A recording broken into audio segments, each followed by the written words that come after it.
Excelentíssimo senhor presidente, senhores deputados, senhoras deputadas, eu subo à tribuna para tratar de uma data que a gente celebra amanhã, que é o Dia da Consciência Negra. E é difícil a gente dizer que é uma celebração quando a gente tem ainda tanta desigualdade no país e, sobretudo, no estado do Maranhão. Então, eu diria que a data de amanhã não é de festa, mas de memória, de afirmação e de cobrança, de honrar Zumbi, Dandara e todas as pessoas negras que construíram o Brasil e que ainda lutam para existir plenamente. Então, quando a gente diz, deputado Fred, que vai falar de consciência negra no Maranhão, a gente não está falando de um problema distante, meu amigo deputado Fernando Braide. Falar de nós, da nossa história e, sobretudo, das feridas ainda abertas que atravessam o cotidiano do nosso povo. Nós somos um dos estados mais negros do país, mas também um dos que carregam mais indicadores de desigualdade racial. Deputado Júlio, quando a gente vai na sua baixada, quando a gente olha os números, a gente não vê coincidência. Negros são a maioria entre os que ganham menos. Negros são a maioria entre os que enfrentam o desemprego, entre os que estão na fila da saúde. São a maioria entre os corpos encarcerados e entre os jovens que são vítimas da violência. Os negros também são a maioria entre os que tiram leite de pedra todos os dias para sobreviver.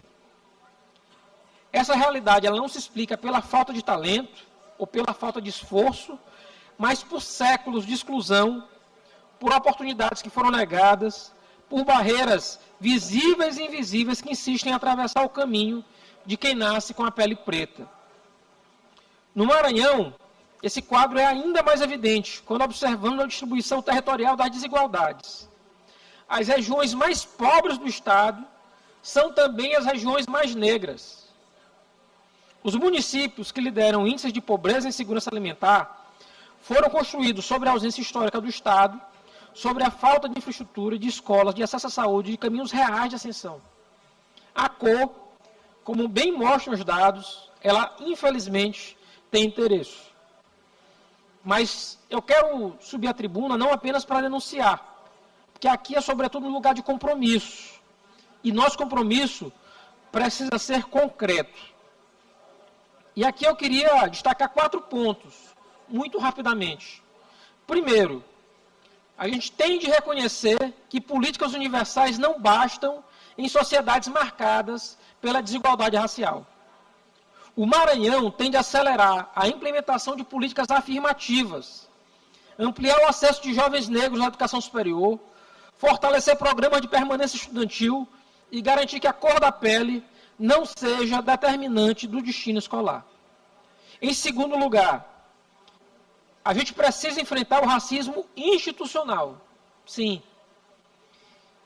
Precisamos revisar nossos protocolos policiais, ampliar a formação continuada das forças de segurança, garantir dados abertos sobre abordagens e promover mecanismos de controle externo efetivo. O Estado não pode ser produtor de mais desigualdade. Terceiro, é fundamental fortalecer a cultura negra maranhense, não como peça de folclore, mas como patrimônio político identitário. O tambor de crioula, o bumbo meu boi, as comunidades quilombolas, a culinária, a religiosidade, tudo isso é central para a nossa memória e para a nossa capacidade de projetar o futuro do Estado. Proteger essas expressões é proteger o próprio povo do Maranhão. E, por fim, quarto ponto, é indispensável enfrentar a violência que atravessa principalmente os corpos jovens, negros e periféricos. Não haverá consciência negra verdadeira enquanto mães negras continuarem enterrando seus filhos por falta de políticas públicas, por falta de oportunidades e por falta de Estado. A consciência negra é, sobretudo, um pacto moral, um pacto com a verdade, com a justiça e com a coragem de enfrentar o que ainda não tivemos coragem suficiente de mudar. O Maranhão precisa olhar para si mesmo e admitir que os números mostram há décadas. Não haverá desenvolvimento enquanto houver desigualdade racial como regra. Que essa casa assuma o compromisso de transformar essa data em políticas concretas, em orçamento, em fiscalização e em ação. Não basta celebrar Zumbi. É preciso honrar seu legado com escolhas públicas que rompam a lógica da exclusão. A consciência negra é, antes de tudo, a consciência da dignidade, do direito de viver sem medo, de sonhar sem barreiras impostas pela cor da pele e de existir plenamente. Que nós possamos estar à altura desse chamado. Muito obrigado.